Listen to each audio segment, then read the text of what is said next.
Bismillahirrahmanirrahim. Assalamualaikum warahmatullahi wabarakatuh. Innal hamdalillah nahmaduhu wa nasta'inuhu wa nastaghfiruh wa na'udzu billahi min syururi anfusina wa min sayyiati a'malina may yahdihillahu fala mudhillalah wa may yudlilhu fala hadiyalah.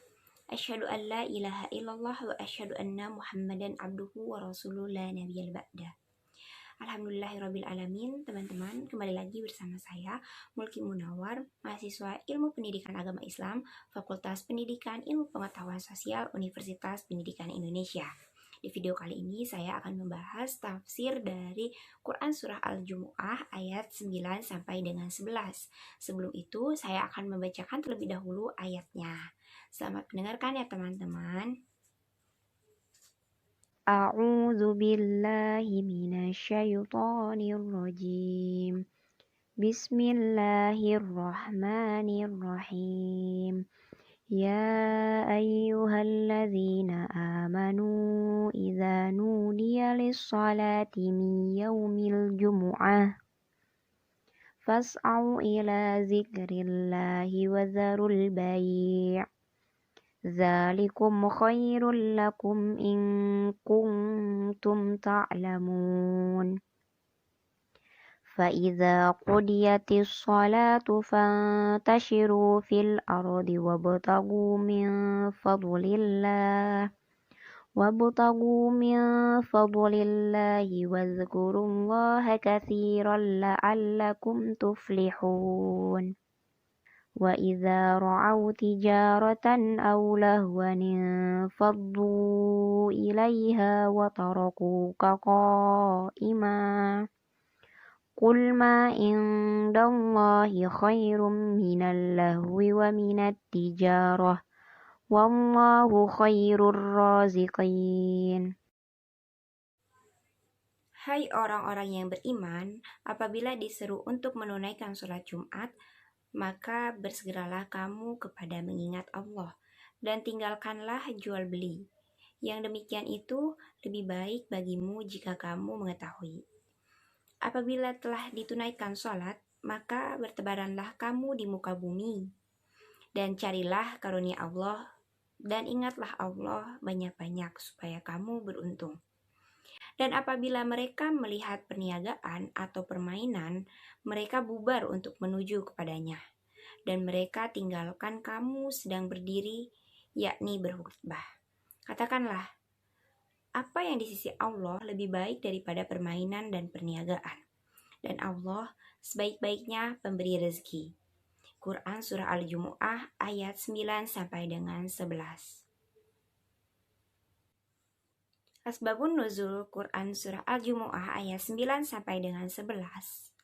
Dalam tafsir Ibnu Katsir disebutkan bahwa sesungguhnya hari Jumat dinamakan Jumu'ah karena berakar dari kata al-jam'u, mengingat kaum muslimin melakukan perkumpulan untuk setiap 7 harinya sebanyak sekali di dalam masjid-masjid yang besar. Dan pada hari Jumat, semua makhluk telah sempurna diciptakan, dan sesungguhnya hari Jumat itu merupakan hari ke-6 dari tahun yang Allah menciptakan padanya langit dan bumi.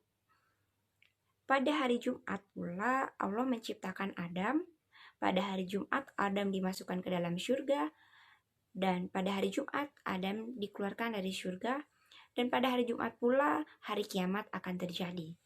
Di dalam hari Jumat terdapat suatu saat yang tiada seorang hamba pun yang beriman dapat menjumpainya, sedangkan ia dalam keadaan memohon kebaikan kepada Allah di dalamnya, melainkan Allah akan mengabulkan apa yang dimintanya. Hal ini telah dibuktikan oleh banyak hadis sahih yang menceritakannya. Ibnu Katsir meriwayatkan dari Abi Ya'la dengannya sampai kepada Jabir bin Abdillah bahwa ia berkata, yang artinya, tatkala Nabi SAW sedang berkhutbah pada hari Jumat, kemudian tiba kafilah ke Madinah. Lalu sahabat-sahabat Rasulullah SAW bersabda, melainkan 12 orang. Kemudian Rasulullah SAW bersabda, demi zat yang diriku dalam kekuasaannya, kalau kamu ikuti mereka sehingga tidak ada seorang pun yang tertinggal, tentu akan mengalir kepadamu lembah yang penuh api. Kemudian turun ayat ini, yakni Quran Surah Al-Jumu'ah ayat 9 sampai dengan 11. Abu Hayyan meriwayatkan dalam tafsirnya Al-Bahrul Munit bahwa sebabnya sampai mereka berpencar yaitu karena penduduk Madinah pada saat itu ditimpa musim paceklik dan harga-harga barang kebutuhan sangat tinggi. Maka ketika Dihyah datang dengan membawa barang dagangan, sedang mereka mempunyai adat kebiasaan bahwa kafilah yang masuk kota diharuskan masuk dengan memukul kendangan dan bunyi-bunyian lainnya. Begitulah ketika bunyi-bunyian datang menandakan para kafilah datang memasuki kota, mereka pun buyar sehingga meninggalkan Rasulullah SAW yang pada saat itu tengah berdiri di atas mimbar. Yang di hadapan mereka hanyalah tersisa 12 orang. Jabir berkata, "Aku salah seorang di antaranya." Maka turunlah ayat ini. Al-Quran Surah Al-Jum'ah ayat 9 sampai dengan 11. Di sisi lain, menurut Imam Al-Qurtubi, terdapat banyak riwayat yang berbeda-beda tentang jumlah jamaah yang bertahan bersama Rasulullah SAW. Ada yang berpendapat 40 orang, ada lagi yang berpendapat 4 atau 5 atau 8 atau 12 orang. Perbedaan riwayat ini yang menjadi sebab perbedaan ulama tentang jumlah minimal yang harus hadir guna sahnya ibadah sholat Jumat. Pada ayat 11, Allah mengecam segolongan kaum muslim yang tidak mengindahkan secara penuh perintahnya. Maka ayat 11 mengarahkan secara penuh pembicaraan kepada Nabi SAW untuk mengecam mereka. Ayat tersebut menyatakan, demikian itulah perintah Allah kepada kaum muslim. Tetapi ada sebagian dari mereka yang tidak mengindahkannya, sehingga apabila melihat atau mengetahui kedatangan barang-barang perniagaan atau bahkan permainan, mereka berbondong-bondong dan berpencar dengan cepat menuju ke sana, dan mereka meninggalkan Rasulullah SAW yang sedang berdiri menyampaikan khutbahnya. Selanjutnya, Nabi SAW diperintahkan untuk menyampaikan kepada mereka, bahkan kepada siapapun, bahwa apa yang ada di sisi Allah, baik sebesar ataupun sekecil apapun, tentu lebih baik bagi orang yang tidak tergiur gemerlapnya duniawi, baik itu berupa permainan ataupun perniagaan. Karena Allah sendirilah sebaik-baiknya pemberi rezeki kepada hamba-hambanya. Allah memberi rezeki kepada hambanya, baik yang durhaka ataupun yang taat kepadanya. Adapun pendapat para mufassir terhadap Al-Quran Surah Al-Jumu'ah ayat 9 sampai dengan 11, diantaranya sebagai berikut. Yang pertama, pada ayat 9 dikatakan dalam tafsir At-Tabari, Allah Subhanahu wa Ta'ala telah memerintahkan kepada orang-orang mukmin untuk berkumpul guna mengerjakan ibadah kepadanya di hari Jumat. Maka Allah Subhanahu wa Ta'ala berfirman, "Ya ayyuhalladzina amanu idza nudiya lis-salati min yaumil jumu'ah fas'au ila zikrillah." Hai orang-orang yang beriman, apabila diseru untuk menunaikan sholat pada hari Jumat, maka bersegeralah kamu untuk mengingat Allah. Yakni, tuliskanlah niat kalian, bulatkanlah tekad kalian, serta pentingkanlah oleh kalian untuk pergi guna menunaikan ibadah kepadanya. Pengertian yang dimaksud dengan sya'u dalam ayat ini bukanlah menurut pengertian bahasa, yaitu berjalan, tapi melainkan makna yang dimaksud ialah mementingkan dan merealisasikannya, seperti makna yang terdapat di dalam firman Allah Quran Surah Al-Isra ayat 19 yang artinya, dan barang siapa menghendaki kehidupan akhirat dan berusaha ke arah itu dengan sungguh-sungguh, sedangkan ia adalah mukmin. Nabi SAW, Umar bin Khattab, dan Ibnu Mas'ud dalam tafsir Ibnu Katsir pernah membacanya dengan lafaz Fadmu ila zikrillah, yang artinya maka bergegaslah kamu untuk mengingat Allah. Hal ini juga banyak diriwayatkan dalam kitab At-Tabari. Di antaranya riwayatnya adalah Ibnu Al-Musanna Abdul Hamid bin Bayan As-Sukari, Abu Quraib dan Ibnu Umaid.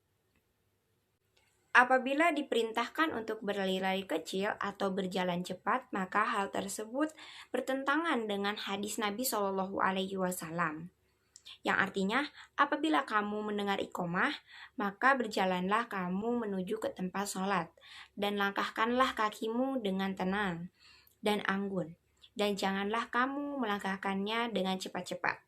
Maka apa saja bagian sholat yang kamu jumpai, kerjakanlah, dan apa yang terlewatkan olehmu, maka sempurnakanlah. Hadis riwayat Bukhari dan Muslim. Hal ini juga memiliki makna serupa seperti yang tertera dalam tafsir Jalalain. Hai orang-orang yang beriman, apabila disuruh untuk menunaikan sholat, pada huruf mim di sini bermakna fi, yakni pada hari Jumat. Maka bersegeralah kalian, yakni cepat-cepatlah kalian berangkat untuk mengingat Allah, yakni sholat, dan tinggalkanlah jual beli. Tinggalkanlah transaksi jual beli itu, karena yang demikian itu lebih baik bagi kalian jika kalian mengetahui bahwasanya hal ini lebih baik, maka kerjakanlah. Segala perintah Allah tentunya memiliki pengajaran bagi hambanya. Hal ini Allah Subhanahu wa Ta'ala ingin mengisyaratkan bahwa kita jangan sampai terlena dalam kehidupan duniawi. Dalam kitab tafsir Fi Zilalil Quran dijelaskan bahwa ayat ini menganjurkan mereka dengan meninggalkan segala aktivitas kehidupan agar berkonsentrasi untuk berzikir dalam waktu ini. Yang demikian itu lebih baik bagimu jika kamu mengetahui. Dalam penggalan ayat Quran Surah Al-Jumu'ah ayat 9 dijelaskan seperti itu. Hal itu mengisyaratkan bahwa sesungguhnya melepaskan diri dari urusan-urusan perdagangan dan kehidupan untuk menyambut seruan dan menikmati sholat Jumat itu di dalamnya terdapat pengajaran dan pendidikan permanen dan terus-menerus bagi jiwa-jiwa orang-orang yang beriman. Demikian juga dalam kitab tafsir lainnya menjelaskan hal yang senada seperti kitab At-Tabari, tafsir Al-Azhar, tafsir Al-Quranul Majid An-Nur, dan tafsir Al-Aizar. Pada ayat selanjutnya, yakni ayat 10, dijelaskan anjuran untuk mencari rezeki Allah yang tersebar di seluruh muka bumi. Dalam tafsir Ibnu Katsir dijelaskan, setelah mereka dilarang melakukan transaksi sesudah seruan yang memerintahkan mereka untuk berkumpul, kemudian diizinkanlah bagi mereka sesudah itu untuk bertebaran di muka bumi dalam rangka mencari karunia Allah. Seperti apa yang dilakukan oleh Iraq Ibnu Malik radhiyallahu an, apabila dia telah selesai dari sholat Jumatnya, maka ia berdiri di depan pintu masjid lalu berdoa, yang artinya, ya Allah, sesungguhnya aku menyukai seruanmu dan aku telah kerjakan sholat yang engkau fardukan, serta aku akan menebar sebagaimana yang engkau telah perintahkan. Maka berilah daku rezeki dari karuniamu, dan engkaulah sebaik-baiknya pemberi rezeki. Maksud ayat di atas adalah, jika kalian telah menyelesaikan sholat Jumat, maka bertebaranlah di muka bumi bagi yang mau. Itu adalah keinginan dari Allah untuk kalian. Para ahli tafsir pun berpendapat senada bahwa maksud ayat di atas adalah izin dari Allah, siapa yang mau keluar mencari rezeki dan siapa yang tidak mau boleh duduk, tidak kemana-mana maksudnya. Maksud dari karunia di sini adalah karunia Allah yang di tangannya lah adanya kunci-kunci pendaharaan untuk dunia dan akhirat kalian. Namun perintah ini bukan berarti kita sudah selesai berzikrullah Allah memberikan anjuran untuk mengingatnya sebanyak-banyaknya seperti yang dijelaskan dalam tafsir Jalalain. Apabila telah ditunaikan sholat, maka bertebaranlah kalian di muka bumi. Perintah ini menunjukkan pengertian ibahah atau boleh. Dan carilah rezeki atau karunia Allah dan ingatlah Allah dengan ingatan yang sebanyak-banyaknya supaya kalian beruntung, yakni mendapatkan keberuntungan dari Allah. Berzikir kepada Allah di sela-sela aktivitas mencari rezeki dan penghidupan dan merasakan kehadiran Allah di dalamnya itulah yang mengalihkan segala aktivitas kepada ibadah. Hal yang dengan makna sedemikian disebutkan dalam tafsir lainnya, diantaranya adalah tafsir Al-Azhar, tafsir Al-Quranul Majid An-Nur, lalu tafsir Al-Bayan, dan tafsir Al-Aizar. Dua ayat sebelumnya berisi tentang perintah Allah kepada orang-orang mukmin. Namun, ada saja yang tidak menjalankan perintah tersebut dengan baik. Dijelaskan dalam kitab At-Tabari, maksud ayat di atas adalah apabila orang-orang mukmin melihat rombongan dagang atau suatu yang melalaikan, maka mereka bubar untuk menuju kepadanya. Maksudnya adalah mereka segera menuju kegiatan perdagangan dan mereka tinggalkan kamu sedang berdiri, yakni berkhutbah. Maksudnya adalah Allah berkata kepada Nabi Muhammad SAW, mereka meninggalkanmu ketika kamu sedang berdiri di mimbar, lantaran melihat rombongan dagang yang datang. Sehingga mereka yang tadinya mendengarkan khutbah keluar menuju pedagang yang datang itu. Pedagang yang datang pada waktu itu adalah pedagang minyak yang dibawa oleh Dihyah dan khalifah dari Syam. Kemudian Allah Subhanahu wa Ta'ala memberikan teguran dalam ayat ini. Dalam kitab Al-Misbah dijelaskan bahwa mereka terus saja melakukan aktivitas lain, dan apabila mereka melihat atau mengetahui kehadiran barang-barang perniagaan atau bahkan permainan, mereka berbondong-bondong dan berpencar dengan cepat menuju kepadanya, dan mereka meninggalkanmu yang sedang berdiri menyampaikan khutbah. Katakanlah kepada mereka, barang siapapun memberikan pengajaran dan peringatan bahwa apa yang ada di sisi Allah berupa ganjaran dan anugerahnya di dunia dan di akhirat bagi yang tidak tergiur oleh kegemilapan duniawi lebih baik daripada permainan dan perniagaan, walaupun sebanyak apapun itu, karena Allah lah sebaik-baiknya pemberi rezeki. Tidak ada sumber rezeki selainnya, yang ada hanyalah perantara. Ia memberi walaupun terhadap yang durhaka, sedangkan manusia tidak demikian. Dalam tafsir Al-Azhar dijelaskan, ketika itu Allah memberikan teguran kepada mereka melalui Rasulullah yang sedang berada di mimbar. Katakanlah apa yang ada di sisi Allah lebih baik daripada permainan dan perniagaan itu. Artinya, ialah bahwa pahala dan pujian yang disediakan untuk kamu yang sedang mendengarkan khutbah dan pengajaran oleh Nabi kepadamu jauhlah lebih baik daripada mengejar permainan yang setelah mendengarkannya sebentar niscaya kamu akan bosan. Demikian pun perniagaan, belumlah tentu ada laba dari perniagaan itu. Hal tersebut, yakni perbuatan meninggalkan Rasulullah yang sedang berkhutbah dalam masjid, adalah perbuatan yang sangat merugikan dari segi budi pekerti dan kesopanan.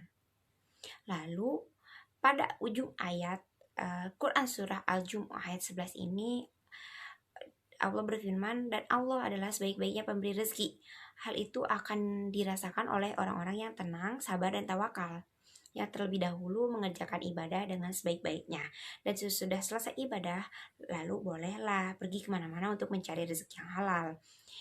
Dalam kitab tafsir lainnya pun mengisyaratkan hal yang sama, diantaranya tafsir Jalalain, tafsir fi Zilalil Quran, tafsir fi Quranil Majid An-Nur, tafsir Al-Bayan, dan tafsir Al-Aizar.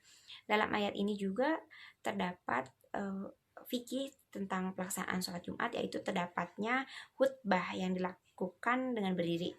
Termaktub dalam tafsir Ibnu Mas'ud, At-Tirmizi, Ab'ad bin Yaqub Al-Kufi menceritakan kepada kami, Muhammad bin Al-Afdal menceritakan kepada kami dari Mansur Dari Ibrahim, dari Alqomah, dari Abdullah, ia berkata, Rasulullah SAW apabila berdiri di atas mimbar, kami menghadapkan wajah kami ke arah beliau. Lalu kesimpulannya, Allah Subhanahu wa Ta'ala menurunkan firman-Nya untuk menjadi pedoman bagi hamba-hambanya yang mau menaati perintahnya dan menjauhi larangannya. Yakni dalam artian ini disebut dengan takwa. Seperti yang tertera dalam Quran Surah Al-Baqarah ayat 2. Al-Quran Surah Al-Jum'ah ayat 9 sampai dengan 11 secara khusus mengandung dalil dari tata hukum pelaksanaan peribadatan Jumat. Ketika azan pada waktu zuhur di hari Jumat dikumandangkan, maka umat muslim laki-laki yang mukallaf wajib memenuhi panggilan tersebut dengan hati yang khusyuk dan tunduk kepada Allah Subhanahu wa Ta'ala. Dalam kaidah usul fikih dijelaskan, memerintahkan sesuatu berarti melarang sebaliknya. Maka larangan dari memenuhi panggilan tersebut adalah mengabaikannya, yaitu segala tindakan yang dilakukan di luar panggilan tersebut. Perintah ini pernah ditunjukkan kepada umat Yahudi sebelumnya, namun terdapat syariat yang berbeda, yaitu pelaksanaannya hanya terbatas dari sejak dikumandangkannya azan sampai sholat berakhir. Tidak seperti pada umat Yahudi yang pelaksanaannya sepanjang hari. Meninggalkan acara Jumat karena urusan duniawi adalah perbuatan yang tercela karena tidak pantas untuk mencari rezeki dengan meninggalkan perintah dari Sang Maha Pemberi rezeki.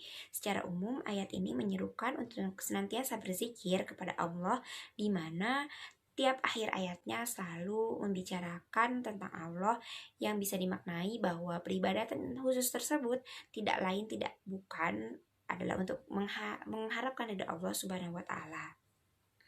Dalam ayat tersebut, Allah juga memberitahukan bahwa Dialah yang memberikan rezeki dan ganjaran di hari akhirat yang lebih utama daripada dunia. Oleh karena itu, Allah memerintahkan kita untuk memperbanyak berzikir mengingatnya agar kita beruntung.